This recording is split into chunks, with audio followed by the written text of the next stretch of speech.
વચનમાં આટલો વજન છે કે માથું મૂક્યું પણ સાબડું હલ્યું નહીં. વચન સતને ત્રાજવે, વચન ધર્મને ધડે. ઉપર વચ્ચે હોય ને ધડો હોય, સેન્ટરમાં કાંટો હોય, આમથી આમ. વચન ધર્મને ધડે, વચન સતને ત્રાજવે. પણ એ વચન કોઈ વીરલાને મળે, અને જેને મળે એને ધૂપ ધજા ને શ્રીફળ ચડે. જેને મળે. બોજા બાપાનું વચન જલારામ બાપાને મળ્યું, ધૂપ ધજા ને શ્રીફળ ચડે. દેવીદાસ બાપુનું વચન અમરમાને મળ્યું, ધૂપ ધજા ને શ્રીફળ ચડે. ચારે બાજુ નજર કરો, મહાપુરુષોએ સમર્પણ કર્યા પોતાના ગુરુના શ્રી ચરણોમાં. પણ જાગતા જાગતા જાગતા ભક્તિ જાગતા જાગતા કરવી, જાગૃતિથી કરવી, ગફલતમાં ન કરવી, લાલચથી ન કરવી, પ્રલોભનથી ન કરવી. હા, નહીં નહીં, એ ભક્તિ નથી, તો છેતરપિંડી છે. ભક્તિ નથી. ભક્તિ તો શુદ્ધ પ્રેમ છે. શુદ્ધ પ્રેમ અંજવાળું છે. એ અંધારાની રાહ ન જોવે, અંધારા તરફ લઈ ન જાય. બધાની વચ્ચેથી એક બાજુ જવાની વાત ન કરે, બધાને ભેળા કરવાની વાત કરે. ભક્તિ ભાઈ ભલો ભાવનો મેળો. ભાઈ ભલો ભાવનો મેળો એ ભક્તિ છે. બધા ભેળા થાવ એ ભક્તિ છે. એક બાજુ આવો, ભક્તિ નહીં. નહીં, એ અંધારું ખોટું છે. આ તો અંતરને જ વાળે, જેની આત્માની જ્યોત જાગી છે, એને આંખ ખોવાયેલું એને હાથ લાગી જાય છે. બાળપણ હાથમાંથી ખોવાઈ ગયું. આ માર માર કરતી જુવાની હાથમાંથી હાલી ગઈ, તોય તને ખબર પડી નહીં કે બાળપણમાં શું હતું, જુવાનીમાં શું હતું. બાળપણ નિર્દોષ હતું, યુવાની એકતા વાળી હતી, અને છેલ્લે માતા પિતા પછી દાદા ને દાદી. જીવન આખો કચરો થઈ ગયું, કચરા પેટીમાં નાખી દીધો.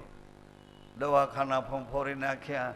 દેવ દેવી દાખલા ને કેટલા કેટલા કેટલા થતા હતા. એ બધા રૂઢિ પરંપરાના રીત અને રિવાજો પ્રમાણે માથા પછાડ્યા. પણ જીવન કોઈ આપતું નથી. જીવન તો સત્સંગ આપે છે. આ સત્સંગ જીવન. દીકરા દીકરીઓને હારે ભણવાનું છે. સજનો, દાદાઓ,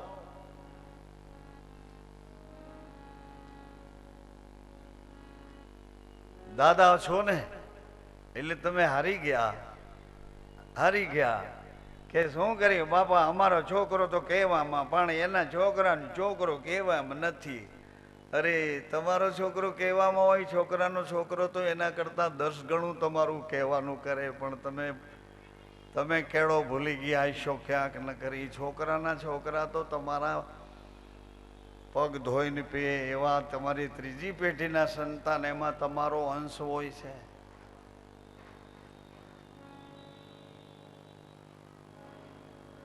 બેડા ભણવાનું આવ્યું એટલે તમને યાદ કરાવું છું. રામદેવજી મહારાજની શિક્ષા પત્રીમાં એક ધ્યાન રાખવાનું ભગવાન રામદેવજીએ કીધું.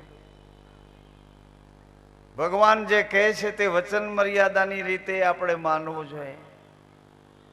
ભગવાન કહે છે, ભગવાનના નામે કોક કહે એ વાત જુદી, ભગવાનનું નામ લઈને કોક કહે એ વાત જુદી.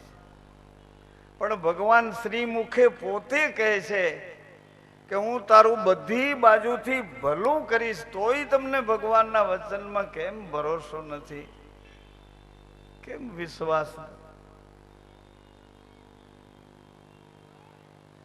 બધી બાજુથી તારું હિત કરીશ. હે પરમાત્મા, આખા જગતના તમે માલિક છો. પ્રાણી માત્રનો તમે પ્રાણ છો. તમારા શ્વાસમાંથી તો અમને જીવન મળે છે. અમારો તમે વિશ્વાસ છો. હે પરમાત્મા, તમને માપી શકાય એવા નથી. તમારા કેટલા નામ છે, કેટલા રૂપો છે, કેટલા ગુણો છે, કેટલા ચરિત્રો છે, કેટલા અવતારો છે. પરંતુ હે પરમાત્મા, અવડા મોટા છો એમાંથી એક નાનકડા બની મારા હૃદય મંદિરમાં પધારો ભગવાન, મારા હૃદય મંદિરમાં બિરાજો, કે નાનકડું રૂપ લઈને આવો ભગવાન. તમને નહીં ગમે એવું કોઈ કામ નહીં કરું, તમે રાજી રહેશો ને એમ જ હું રહીશ, તમે જેમાં રાજી રહેશો. સિસ્ટમ કહું છું રામદેવજી મહારાજની, ભક્તોની, સાધુ સંતોની એક પદ્ધતિ એ આપને કહું છું. લીલા કરવા માટે ભગવાને માયાનો પડદો તૈયાર કર્યો. લીલા કરવા માયાનો પડદો. અર્ધનારેશ્વર બન્યા, સ્ત્રી પણ પોતે બન્યા, વચ્ચે પડદો રાખ્યો. પુરુષ પણ પોતે બન્યા. આને ખબર નથી હું સ્ત્રી છું, મારે કેનો સંગ છે. આને ખબર નથી હું પુરુષ છું, મારે કેનો સંગ છે. આને કીધું તું બેન છો, આને કીધું તું ભાઈ છો. આને કીધું તું માં છો, આને કીધું તું દીકરો છો, આને કીધું તું બાપ છો, આને કીધું તું દીકરી છો, આને કીધું તું પતિ છો, આને કીધું તું પત્ની છો.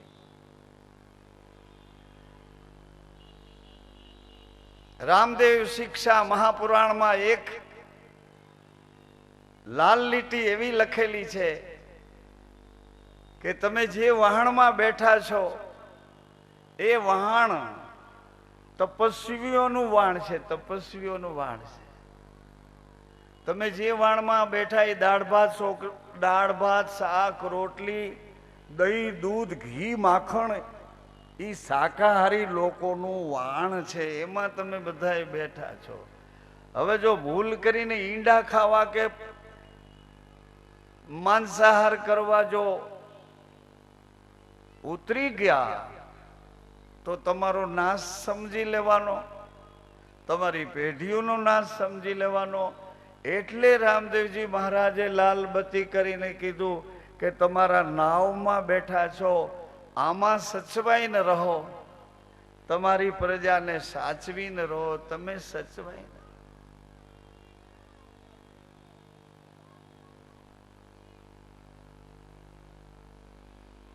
મથુરામાં મને જવાનું થયું એટલે મથુરામાં ચોબાજી જય અજયભાઈ મને એમના ઘર પર લઈ ગયા.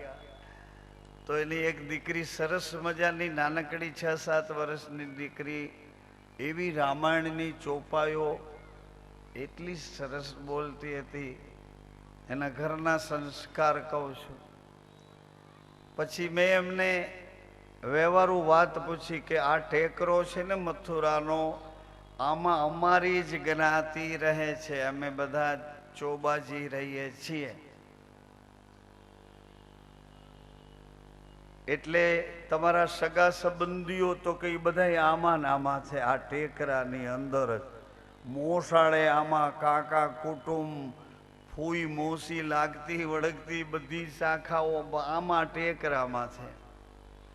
તો કેમ તમે દીકરી મુંબઈ ન દઈ શકો? કેમ તમે દીકરી ગુજરાતમાં ન દઈ શકો? એટલે એણે મને કીધું કે મથુરાની દીકરીની ગોકુળની ગાય એના ભાગ ફૂટા હોય તો અહીંથી બહાર જાય. સાંભળ્યું તમે? એટલે એની લક્ષ્મણ રેખા, એ ટેકરો નથી પણ એની લક્ષ્મણ રેખા છે કે આપણે આપણા કુટુંબમાં આવી રીતે એકબીજા સચવાઈને રહેવું ને સચવાઈને જીવવું. એક છેડો હલે તો બધાય છેડાને ખબર પડે. અહીંથી એક છેડામાં મન દુઃખ થાય કે આ ફલાણો ચોબાજીનો છોકરો દારૂ પીવા શીખ્યો છે, એક છેડો હલે એટલે બધાય છેડા હલવા માંડે. આખા દીમાં 24 કલાકમાં દીકરી એક વખત તો પોતાના માવતર, પોતાના મા બાપના ઘેરે ગોરાનું પાણી પીવે ત્યારે એને સંતોષ થાય. આવી રીતે નેહડાની જેમ જીવે છે.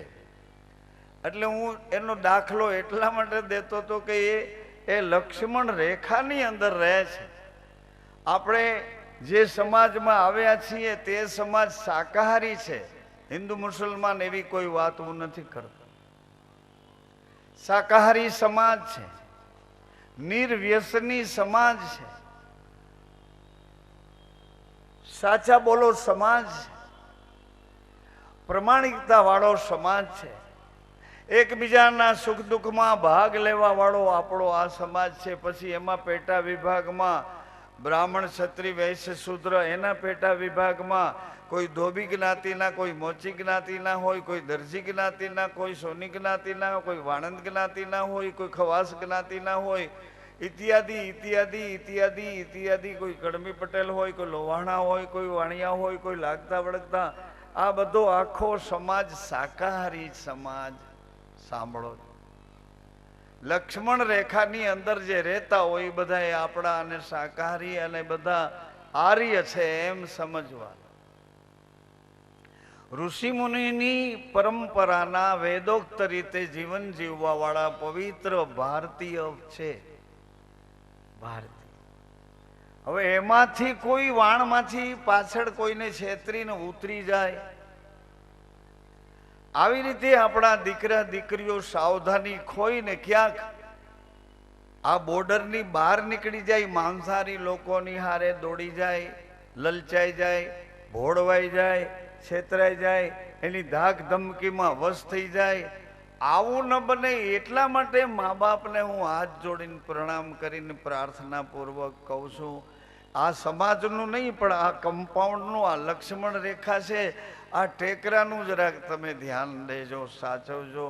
આ માણસાઈનો ટેકરો છે, આ પ્રમાણિકતાનો ટેકરો છે, આ ઈમાનદારીનો ટેકરો છે, આ સત્ય, પ્રેમ અને ભક્તિ, આ કરુણાનો ટેકરો છે, એકતાનો ટેકરો છે, જેને આપણે બધા ભારતીય કહીએ છીએ. ભારતીયમાં વળી પાછા આપણે તો કચ્છ કાઠિયાવાડ ગુજરાતના છીએ. ગુજરાતની સંસ્કૃતિ આપણને લાગુ પડે છે. ભલા આપણા બધાય મા બાપ ગામડાઓમાંથી શહેરમાં આપણે આવતા રહ્યા, બધાય તો ગામડામાં છે. ગામડાની સંસ્કૃતિ, ગામડાના સંસ્કાર, ગામડાના રીત રિવાજ, ગામડાના માણસોના જીવન કેવા છે, એટલા પવિત્ર અને ભોળા જીવન છે. 100 વર્ષના તો લાગટ ઘર ઘર હોય, 100 વર્ષના ડોસા ડોસી, 100 વર્ષના આઈને આતાન બાબાન બાપાન માડીન, સામાન્ય 100 વર્ષ. એને ખબર જ નથી કે શરીરમાં દુર્ગુણ શું છે, એને ખબર જ નથી શરીરમાં વ્યસન શું છે, એને ખબર જ નથી કે શરીરમાં ફેશન શું છે, એને ખબર નથી. ઢાક્યા ઉઘાડા રખડતા આ બધા જનાવર જેવા, એને જોઈને તો એ બિચારા આંખું વીચી જાય કે આપણે ઘેરે પાછા વયા જઈએ, અહીં નથી રહેવું, આપણે ઘેરે. આ ગાયું ભેંસું ઘોડા ગધેડા કોઈને લુગડા છે પણ તો એના સંયમમાં રહે છે. ઋતુ વિના એની ઉત્પત્તિ નથી, એના સંયમમાં રહે છે. કોઈ કપડા કોઈને ખબર નથી. આ બજાર વચ્ચે હું ટોયલેટ બાથરૂમ કરી નાખું, બજાર વચ્ચે છાણ કરી નાખે, બજાર વચ્ચે પેશાબ કરી નાખે ઢોર. કોઈને એ ઢોરને ખબર નથી, કારણ કે ઉપલું ખાનું ખાલી છે અને આપણું ઉપલું ખાનું ભરી દીધું અને આપણા વ્યવહાર ખાલી થઈ ગયા, ખોટા થઈ ગયા. ખાનું ઉપલું બુદ્ધિનું એટલું બધું ભરાઈ ગયું, એમાં શું એમાં શું એમાં શું એમાં શું એમાં શું એમાં શું. પરદેશમાં એક જગ્યાએ મને આપણા ભારતના હતા લઈ ગયા, એના અંગ્રેજ હતા, એના મિત્ર. અમે બેઠા હતા, થોડી વાર થઈ તો એ અંગ્રેજ ભાઈ ને બેન બે બેઠા બેઠા અમારા ભાઈ યારે ઇંગ્લિશમાં કહેતા હતા. આણે કીધું કે મારા ધર્મનો ગુરુ છે, ઇન્ડિયાથી આવ્યો છે, આવું આવું કરે છે. એટલે ઓલા મારી યારે હસતા હતા. એમાં એની છોકરી ઉપરથી ઉતરી, નાનકડી ચડ્ડી પહેરી ને ખંભામાં ઓલું એનું ઉપર પહેરવાનું બુસ્કુટ, અને એની રીતે એ નીચે ઉતરી. એટલે એની માએ પૂછ્યું કે મમ્મી હું બહાર જાઉં છું. એના બાપે કીધું કે આમને આમ બહાર જાય તને ગમે છે? એને કીધું હા. એનો બાપ કહેતો જા. એટલે એને એ કઈ ખબર નથી કે આ કમ્પાઉન્ડ, આ ટેકરો, આ લક્ષ્મણ રેખા શું છે એ ખબર જ નથી. એ તો જેમ સસલા, ભીંદડા, કૂતરા એ લોકો સામસામાં જીભું ચાટતા હોય એ રીતે પશુ જેવું જીવન એ જીવી જાય. એમાં ભગવાન કે ઈશ્વર કે પરમાત્માના નામના કોઈ દેવી દેવતાઓના કોઈ પણ ભાવ દેવી દેવતાના આશીષ, દેવી દેવતાની પ્રસન્નતા એવું એને કઈ લાગુ પડતું નથી. એ તો આપણા હનુમાનને ભાડે એટલે એ લોકો કહે મંકી ભગવાન આવ્યા. મંકી એટલે વાંદરો. અંગ્રેજોના છોકરા બધા કહેલા monkey, who is monkey? Monkey is dog. ને કે ડોગ નહીં, ગોડ. મંકી વાંદરો નથી, કૂતરું નથી. એ મંકી ઇઝ ભગવાન, lord of the God. Elephant એટલે હાથી. ગણપતિ ભગવાન કે હાથી ભગવાન? Is animal, elephant. આ તો હાથી છે, આ તો પ્રાણી છે, આ ભગવાન કેવી રીતે છે? એટલે મારો તમને બે હાથ જોડીને રામદેવ શિક્ષા મહાપુરાણનો એક સમન્વય તમને યાદ કરાવું છું કે આટલું ધ્યાન દેજો. દાળ ભાત શાક રોટલી ખાવશો એટલે તમારી પેઢીઓમાં અંજવાળા છે. બાકી બીજું કઈ ખાવા દોડ્યા તો ધર્મય ગુમાવી દેશો અને સંસ્કાર આપણા બાળકો પણ આડાવડા ભાગી જશે અને પછી આપણે તો દોષિત થઈશું, પણ આપણા સમાજને, આપણા આ ગુજરાતને, આપણા કુટુંબને, આપણા પરિવારને બધાને આપણા છાટા ઉડશે. આવું જીવન સત્સંગીઓનું હોય નહીં, હોય નહીં, હોય નહીં. હોય તો એવું જીવન સત્સંગીઓ તરતની ઘડીએ બદલાવી નાખે એવું જીવન સત્સંગીઓને શોભે નહીં, શોભે નહીં, શોભે નહીં. ભગવાન તમને મદદ કરશે. આવું જીવન ભૂલમાં જો શરૂ થઈ ગયું હોય, ભૂલમાં જો કોઈથી છેતરાણા ભોળવાયા હો, તો એવા જીવનમાંથી હું રામદેવજીને પ્રાર્થના કરું તમે પાછા હતા એ ઘરે આવતા રહ્યો. તમારા પવિત્ર સંસ્કારવાળા ખોડિયામાં પાછા આવતા રહ્યો. આ મેલા ખોડિયાને અભડાવતાની આ ખોડિયા તો એવડા ઉજળા છે, એ અજવાળે આવે એવા એ ખોડિયામાં ભગવાન રામદેવજીનું અંજવાળું જોત થાય ને અંજવાળે તમારું ખોવાયેલું પાછું હાથ લાગી જાય. રામદેવજી મહારાજના બાળ ચરિત્રના પ્રસંગોમાં ભગવાન રામદેવજી માટે એક દરજી ભગત કપડાનો ઘોડો, કારીગરોની વાત કરું. કારીગરથી શરૂઆત કરીએ. આપણે કર્મ પ્રદાન કર્યું ને, કારીગરોથી શરૂઆત કરીએ. ઘણી બધી વાતો મેં એમ ઉચ્ચક રાખી છે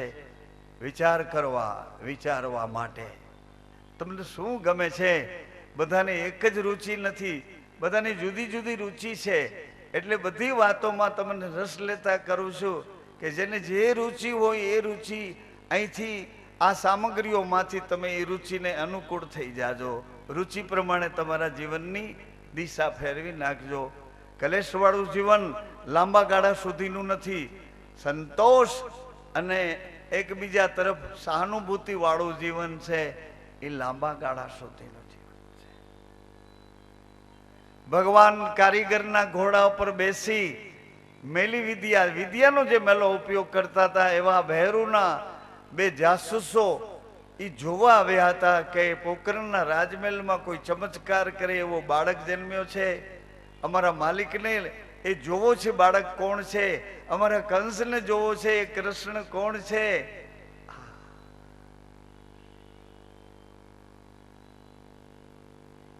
એટલે ભગવાન કપડાના ઘોડામાં એ મેલી વિદ્યાવાળા, વિદ્યાનો દુરુપયોગ કરનારા ભેરુના જાસૂસો એને દંડ આપે છે. ભગવાન વૈકુંઠમાં જઈ બધાને જાગૃત કરે છે. અવતારની ભૂમિકામાં ગરુડજીને લઈ આવે, સત્યભામાને લઈ આવે છે, રૂક્ષ્મણીજીને લઈ આવે. પોતાના નિજી આત્માઓ બધાને અવતારની ભૂમિકામાં ભગવાન રામજી લઈ આવ્યા હતા. ઋષિઓ, મુનિઓ, રીછો, વાનરો બનીને આવ્યા હતા. ભગવાન કૃષ્ણ લઈ આવ્યા હતા. પોતાના નિજી આત્માનો કોઈ ગાય, ગોપાલ, ગોવાળ, ગોપબાળ બન્યા, કોઈ ગોવાળિયાના બાળકો બન્યા, કોઈ ગોવાલણું ગોપીઓ બની, હાજી કોઈ ગાયો બની. આવી રીતે ભગવાન પોતાના આત્માઓને જુદા જુદા રૂપ આપીને બધાને પ્રેમ કરે છે. ગાયોને હૃદય લગાડે, ગોપ બાલોને હૃદય લગાડે.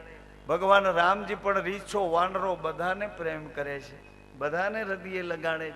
તુમ મમ પ્રિય, પોતાના ભાઈ જેવા, પોતાના પરિવાર જેવા બધાને માને છે.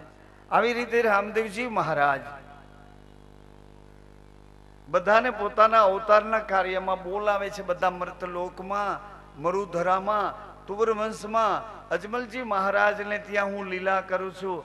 આજુબાજુમાં બધા સૌની પાત્રતા પ્રમાણે મારી સેવામાં અથવા તો ધર્મની સેવામાં, ધર્મની રક્ષા માટે બધા પધારો. બધા આવ્યા છે. રૂક્ષ્મણીજી પટરાણી પદ લઈને આવ્યા છે, નેત્રા દેવી બનીને આવ્યા. સત્યભામા કહે મને દાસી પદ ગમે છે, ભગવાન દાસી પદમાં તમે રાજી રહ્યો એવું દાસી પદ મને આપો. ડાલીબાઈ બનીને સત્યભામા આવ્યા. ગરુડજી કપડાના ઘોડામાં પ્રવેશ્યા છે. આવી રીતે બધાને જુદા જુદા જુદા જુદા યોગ્યતા વાળા પાત્રો આપ્યા છે ભગવાને. ભગવાન માતા પિતાને ધારણા આપી. કારીગર દરજી ભગતને કહે છે ભલા માલિક હાજર હોય કે ન હોય,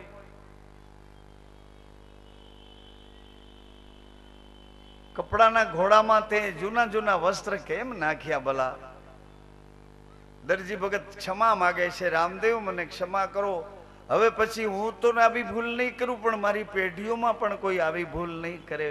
ભગવાન અમને ક્ષમા આપો. એટલે ખ્યાલ આવ્યો ને કે પ્રમાણિકતા ભગવાનને ગમે છે. ચોરી કરવી અથવા દુરાચારી કરવી ભગવાનને ગમતી નથી. આ વાત તો ખબર પડી ને આપણને. ભાઈ ખોટું કર્મ કરીએ તો ભગવાન નારાજ થઈ જાય છે, સારું કર્મ કરીએ તો ભગવાન રાજી થઈ જાય. આ વાતની તો આપણને ખબર પડી ને. હવે કોના પક્ષમાં રહેવું? સત્યના પક્ષમાં રહેવું કે જૂઠાણાના પક્ષમાં રહેવું? એ તમારી પોતાની બુદ્ધિ ઉપર આધાર નથી, પણ તમારા સંસ્કાર ઉપર આધાર છે કે મારા પૂર્વજો, મારી પેઢીઓ લજાય જો ખોટું કામ કરું તો મારા બાપ દાદાને ધક્કો લાગે, એને મારા છાંટા ઉડે. આવું આપણને મનમાં આવે કે ખોટા કામમાં હું ભાગ નહીં લઉં. દોષ લાગે, મને લાગે, મારી પેઢીઓને લાગે, અમારા પૂર્વજોને દોષ લાગે. સમજણ વાળા, વિવેક વાળા પુરુષો છે એ પોતાની ભૂલો સાવધાનીથી સ્વીકારી લે છે અને આગળ જતા એ ભૂલો બીજા કરતા હોય એને પણ રોકી લે છે. આવી રીતે અવતારના ચરિત્રમાં ભગવાનના સંદેશા છે. દીકરીઓ પોતાની માને કહે છે માં મારી ચિંતા ન કરીશ,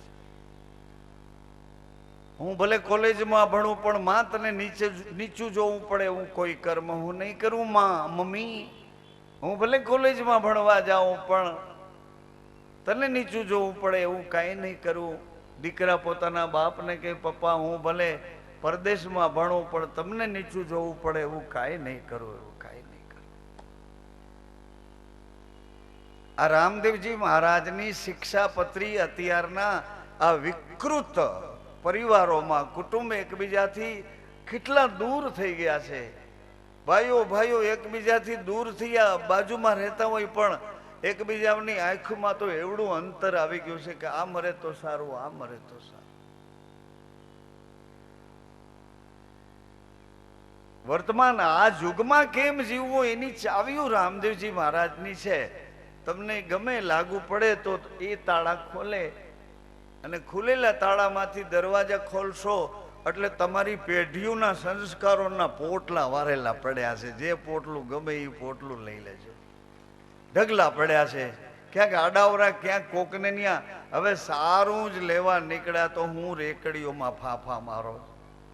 સારી જ વસ્તુ લેવી છે તો લારીઓમાં આમથી આમ હું ગાભા ફેરવો છું.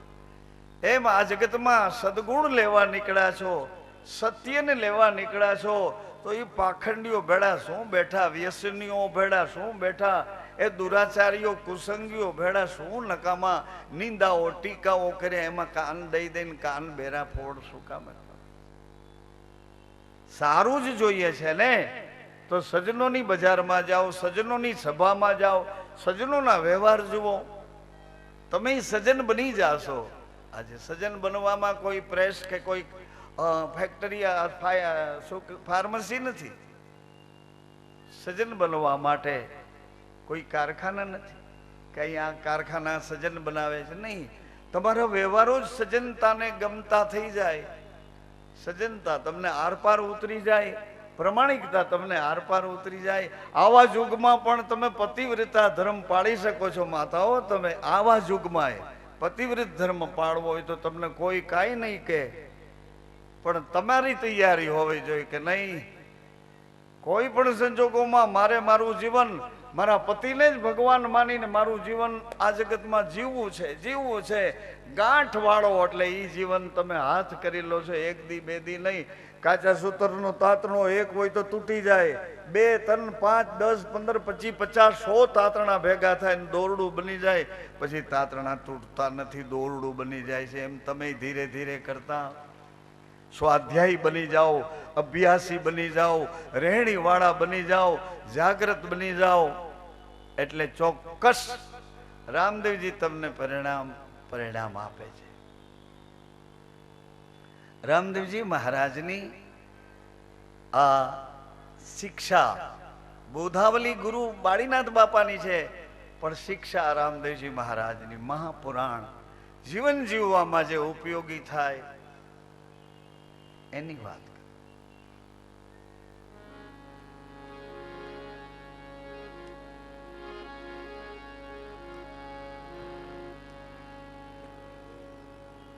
ખેલે ખેલે દડોલિયા ના દાવરે રમે છે રામદેવજી.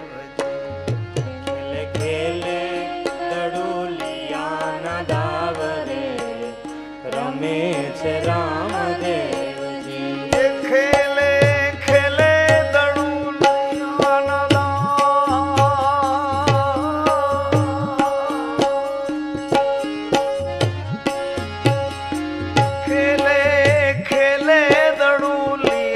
ના દાવરે રમે છે રામદેવ. ખેલે ખેલે દડોલિયા ના દાવરે રમે છે રામદેવજી. એની ભેળા વિરમ દે ભાઈ,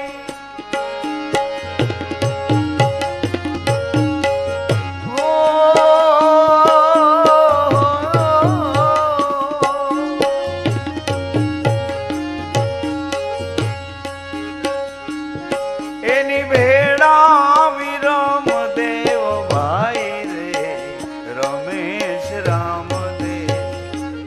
એની ભેળા વિરમ દેવ ભાઈ રમે છે રામદેવજી. રામાય અવતારની રમતમાં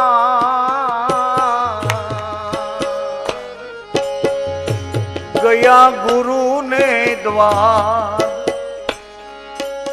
રામાય અવતારની રમતમાં ગયા ગુરુને દ્વાર.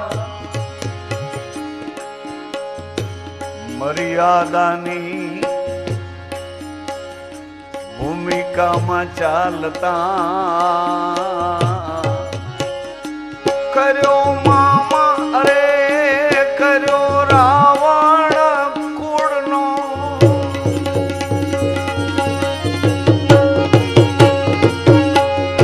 એ મર્યાદાની રમત રમતા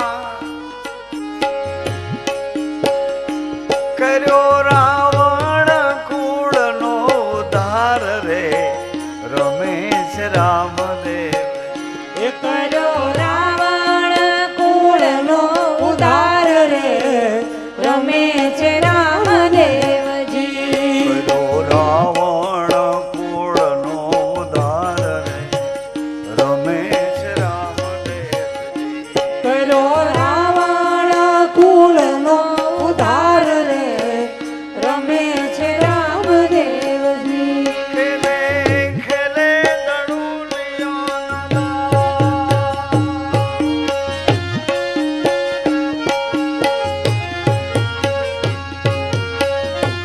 ખેલે ખેલે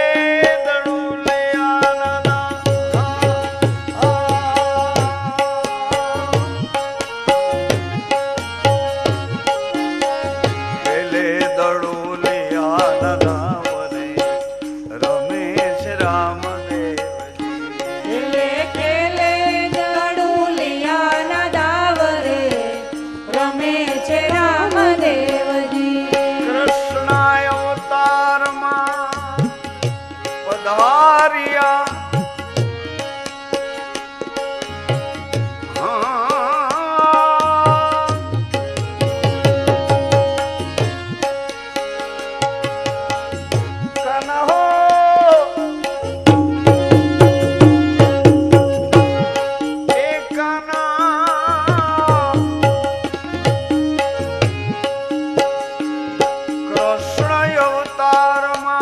પધાર્યા ગયા નંદ જશોદા ને દ્વાર રામ અવતાર મા બાપ ને ઘરે આવ્યા મા બાપ ને ઘરેથી ગુરુ ને ઘરે ગયા કૃષ્ણ અવતારમાં મથુરાની જેલમાં પધાર્યા અને નંદ બાબા પાસે ગયા ગયા નંદ જશોદા ને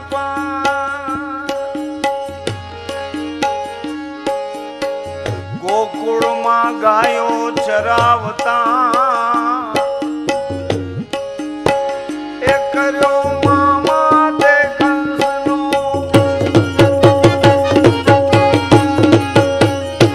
એ કર્યો મામા તે કંસનો ઉદ્ધાર રે રમેશ રામદેવ કરો મામા તે કંસનો ઉદ્ધાર રે રમે છે રામદેવજી ખેલે ખેલે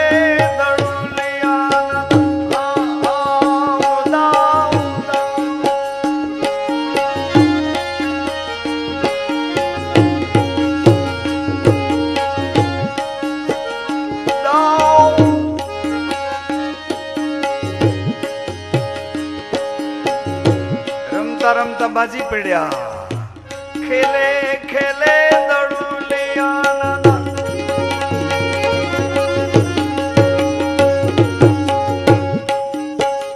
કૃષ્ણ ભગવાને શરત કરી કે ભાઈ રમવું હોય તો આ દડો જેનાથી આ કાલિંદ્રીમાં પડી જશે એને લેવા જવું પડશે બળરામ કે અમારે નથી રમવું તારી ભેળું કેમ તો બીવરાવે છે શું તું નાકથી ડરે છે તો કે ના તો બધાને કહે કે તમારાથી દડો પડી જશે પણ હું લઈ આવી દઈશ ચાલુ રમવું હોય તો એ